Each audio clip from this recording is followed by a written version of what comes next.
할렐루야. 내 삶에 그분이 오셨다. 내 몸에 그분이 오셨다. 이건 기독교인의 기준을 말씀하는 내용이기도 합니다.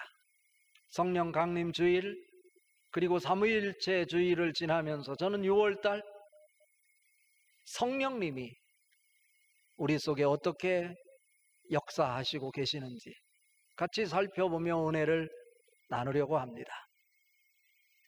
그렇다면 여기서 성부, 성자, 성령이라고 말할 때 역할이 조금씩 다른데 어떻게 구분해낼 수 있을까라고 하는 거예요. 크게 보면 성부 하나님은 하나님의 뜻을 계획하시고, 이게 성부 하나님이에요. 그리고 성자 예수님은 그 뜻을 성취하시면서 우리를 위해 기도하시는 분이다. 이게 예수 그리스도 성자 하나님이에요. 그리고 성령 하나님은 뭐냐면 우리가 하나님의 뜻에 동참하며 살 수 있도록 곁에서 도우시는 하나님이시다 라고 하는 거예요. 자, 서로 역할이 조금씩 다르다는 거예요.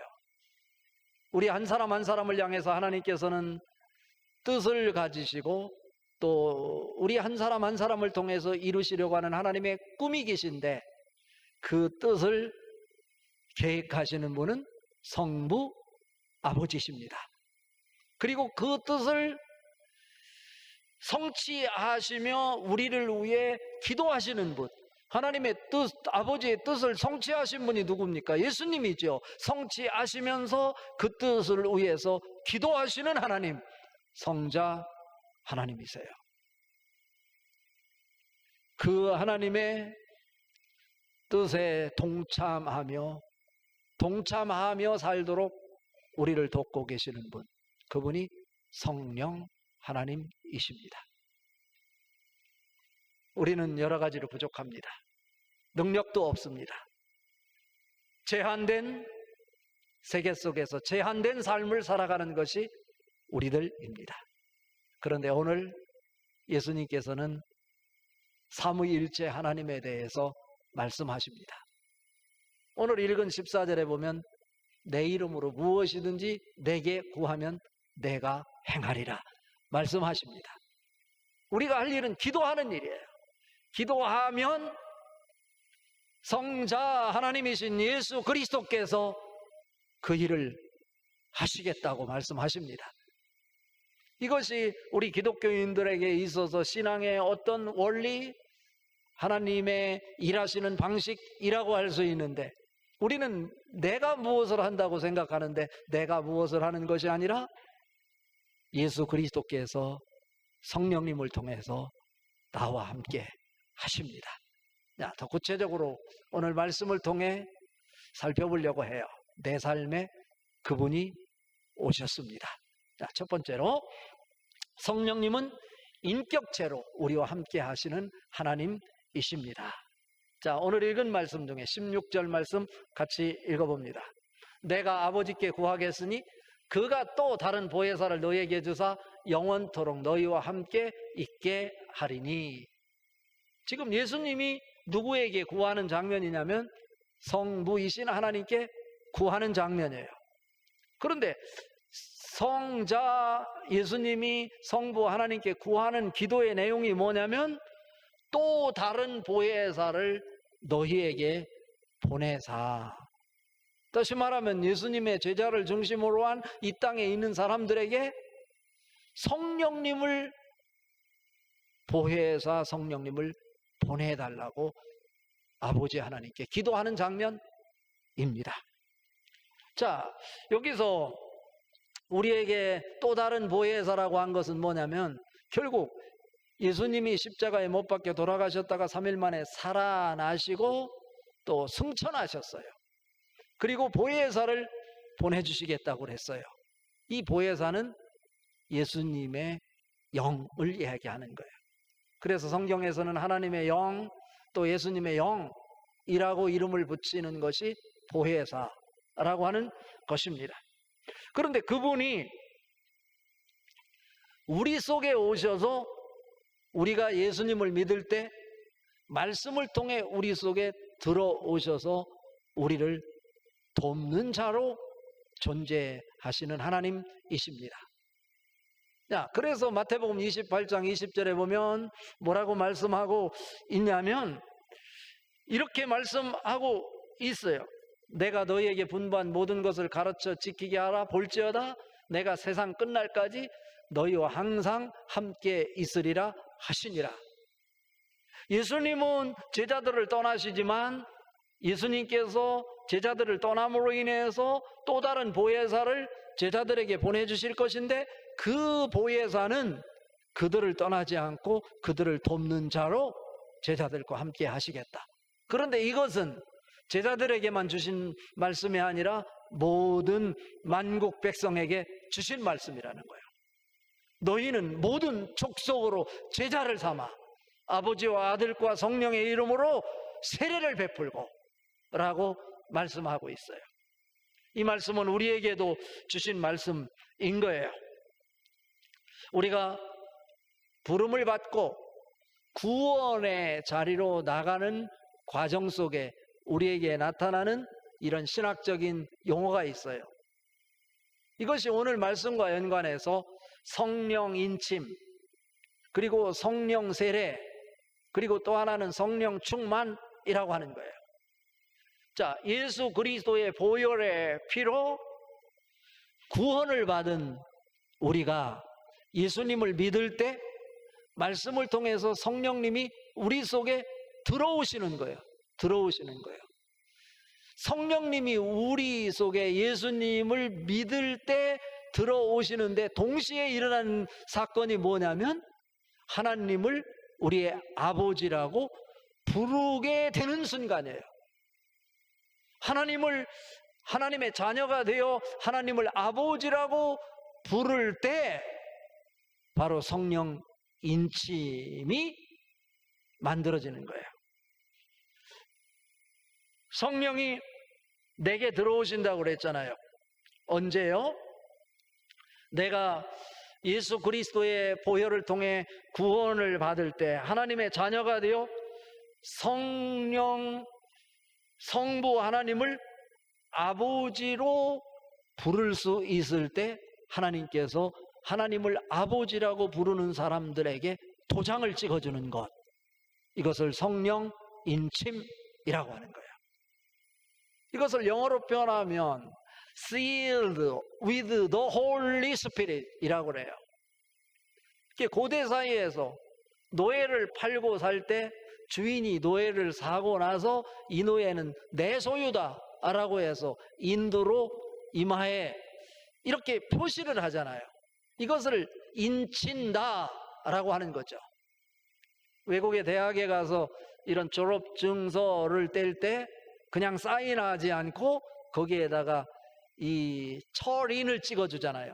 철인을 딱 찍으면 그 종이 안으로 그게 새겨져서요 지워지지도 않고 종이 자체에 이걸 드라이 실이라고 그러는데 그 종이에 그 학교 마크가 박히게 되는 거예요. 이것을 실이라고 그러는 거예요.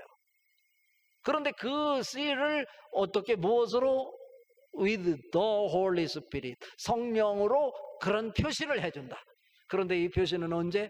예수 그리스도의 보혈로 우리가 구원을 받고 하나님의 자녀가 되어 하나님을 아버지라고 부를 때 하나님께서 도장을 찍어주는 것이다.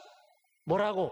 너는 정말 내 자녀다 라고 붙여주는 것, 이것이 바로 성령 인침이다 라고 하는 거예요. 세례 요한이 요단강에서 회개의 세례를 줄 때 물로 세례를 줬어요. 그런데 세례 요한이 세례를 베풀면서 누구를 소개하냐면 예수님을 소개해요. 나는 너희에게 물로 세례를 주지만 내 뒤에 오시는 이는 너희에게 성령으로 세례를 베풀리라 말씀하고 있어요. 성령 세례라는 것은 이제 baptize with the Holy Spirit 이라고 하는 건데요, 세례를 받는데 무엇으로? 물로 받는 것이 아니라 성령으로 세례를 받는 것. 무엇을 성령 세례라고 하는가? 성령 인침의 단계를 통해서 누가 부활하신 영이신 성령님께서 우리 속에 들어오심으로 하나님을 아버지라고 고백하게 되고 그 하나님이 우리의 아버지가 되신다. 그리고 하나님 입장에서 보면 예수 그리스도를 구주로 믿어 예수 그리스도의 보혈의 피로 구원받아 하나님의 자녀가 된 자들, 하나님께서는 나의 가족이다, 이렇게 이름이 붙여주는 거예요.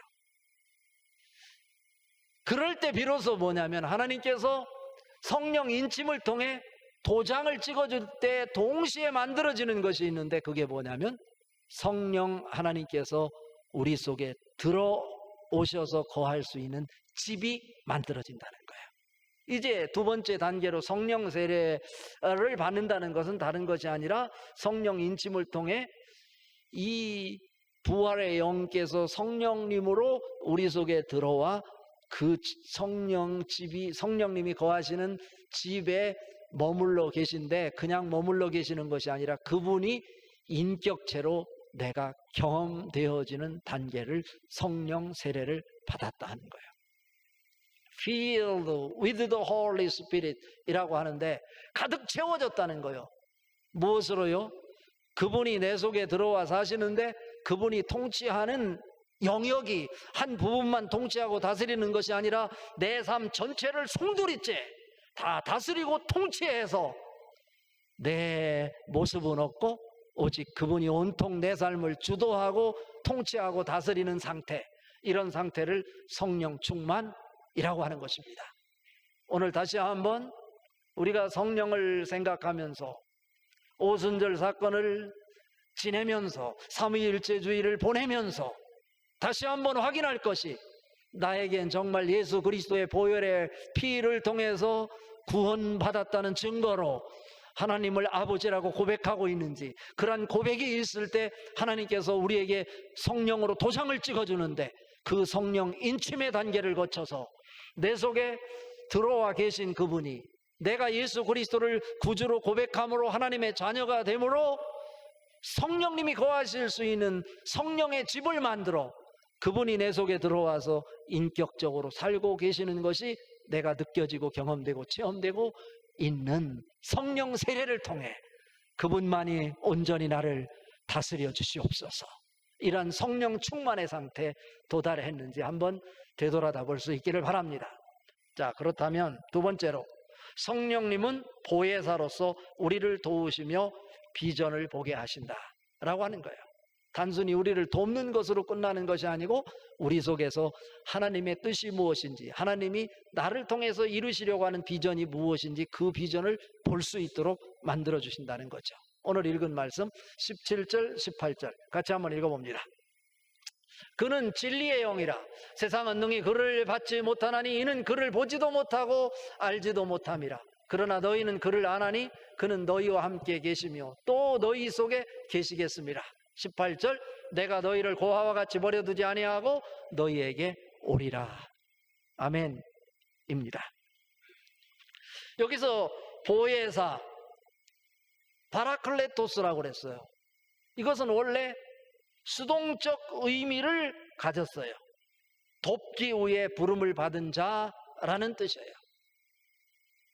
신약 성경에서 그리스도와 성령을 가리켜 보혜사라고 그래요.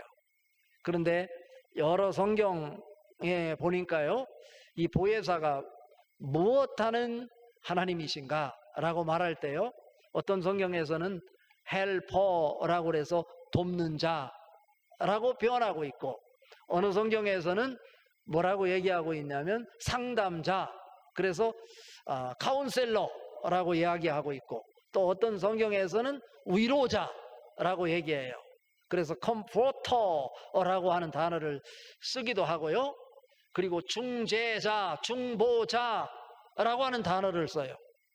예수님이 우리를 위해서 중보기도 하신다고 말씀하셨듯이 성령님은 우리 연약함을 아시고 우리가 마땅히 빌 바를 알지 못하지만 우리를 위해서 친히 간구하신다고 할 때 이게 중보자인 것이죠. 성령님이 그런 역할을 하신다는 거예요. 그러니까 이 성령님은 보혜사로서 우리 곁에 오셔서 우리를 돕고 격려하고 위로하시는 하나님이신 것이죠. 한문으로도 보면 보혜사, 보호하시고, 은혜해자를 써서 은혜를 주시고, 스승사자를 써서 가르치시고, 그렇게 우리와 함께 하시는 성령 하나님이신 것이죠.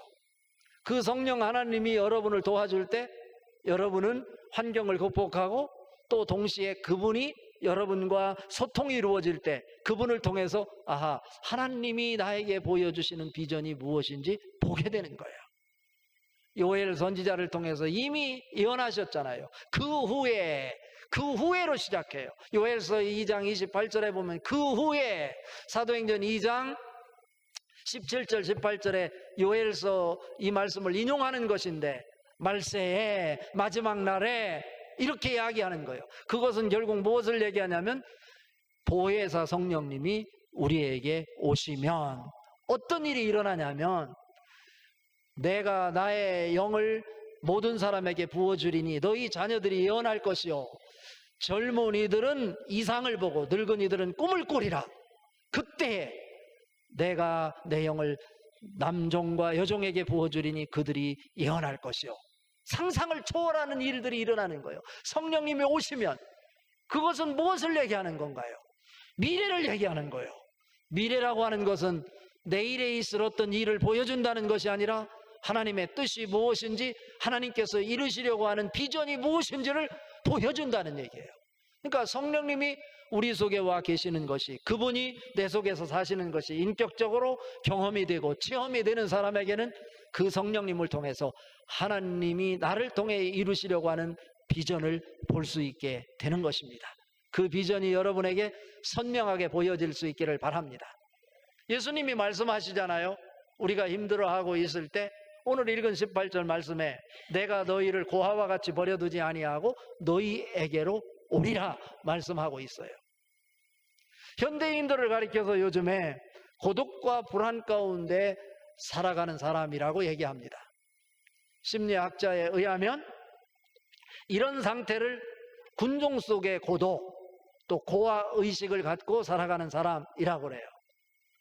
그도 그럴 것이, 현대인들은 세상에서는 자기가 성공했다고 생각하고 그렇게 살아가는지 모르겠지만 막상 돌아갈 집이 없고 자기들이 돌아가서 만날 부모가 없다면 그 사람은 고아나 마찬가지라는 거예요.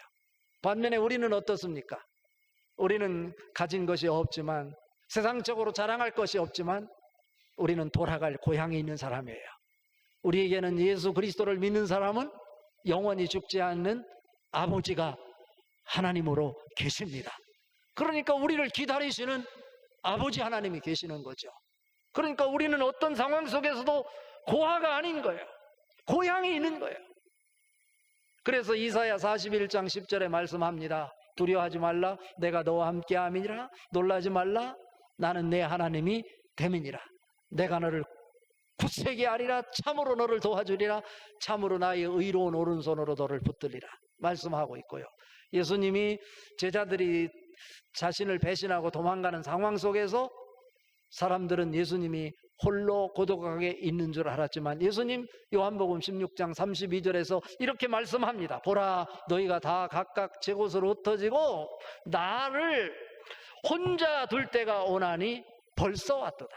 그러나 내가 혼자 있는 것이 아니요, 아버지께서 나와 함께 계심이라 말씀하고 있어요. 진리가 무엇입니까? 헬라어로 알레데이아라고 하는 거죠. 요한복음 8장 32절에 진리를 알지니 진리가 너희를 자유롭게 하리라. 얽매여 있는 상황에서 그분이 오시면 자유로워지는 거예요. 요한복음 14장 6절에 예수께서 이르시되 내가 곧 길이요 진리요 생명이니 나로 말미암지 않고는 아버지께로 올 자가 없느니라 말씀하고 있어요. 진리는 무엇이냐면, 감추어졌던 것이 우리 두 눈에 볼 수 있도록, 선명하게 볼 수 있도록 폭로되어지는 상태를 진리라고 그래요. 이건 기본적인 원칙이에요. 학문에 있어서 진리는 다른 것이 아니라 은폐되었던 것이 우리 두 눈에 볼 수 있도록 폭로되어지는 상태를 진리라고 그래요. 그래서 현대 철학자였던 마틴 하이데커는 이 진리가 무엇이냐, 탈은폐라고 얘기를 해요. 은폐되어졌던 것이 폭로되는 것, 탈은폐. 우리 기독교도 계시의 종교라고 그러잖아요. 하나님이 자신을 우리에게 드러내 보여주지 않으면 영원히 하나님을 볼 수 없는 거예요.